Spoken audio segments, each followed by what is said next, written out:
Ito, sa mga nakakaalam nito, alam ko kulitis ang tawag dito eh. Nandito lang yan sa likod ng bahay namin. Tapos ito yung malaking gabi.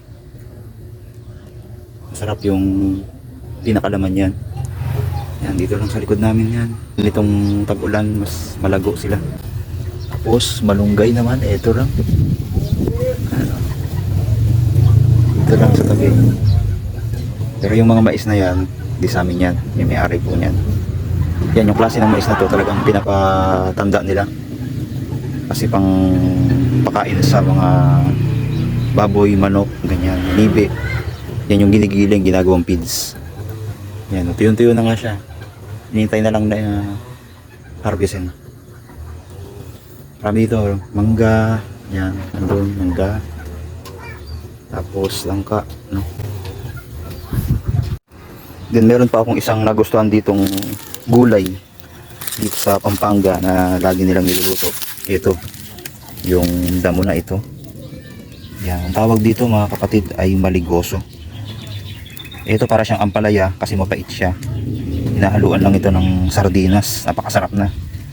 Isa rin yan sa mga nagustuhan ko sa mga gulay dito sa Pampanga. Yan. Ngayon ko lang din nalaman yan na kinakain pala to.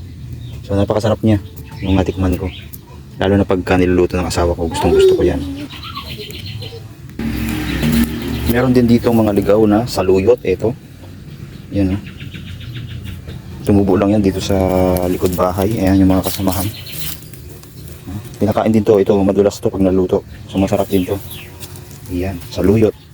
Sa mga nakakaalam nito. Yan yung pa isa. Dito lang yan sa likod bahay.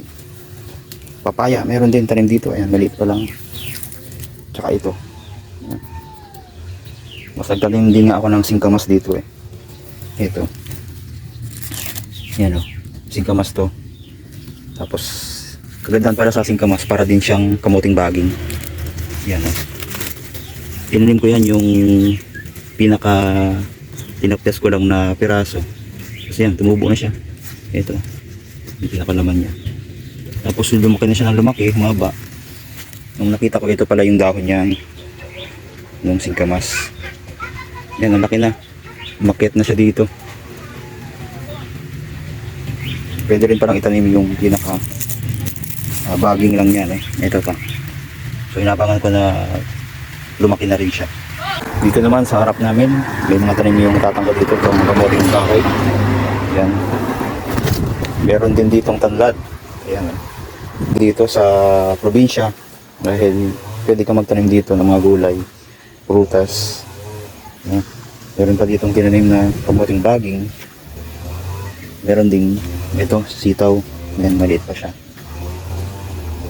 Tapos meron ulit na malunggay dito. Yan ang lalaki, yung lalo na yung tanlad, ang lalaki. Ayan po yung buhay namin dito sa probinsya, kaya mas ginusto ko na rin dito tumira dahil hindi ka mahirapan sa pagkain. Lalo na ako, lumaki din ako sa mga gulay, kaya favorite ko lahat ng klaseng gulay. So yan po, maraming salamat.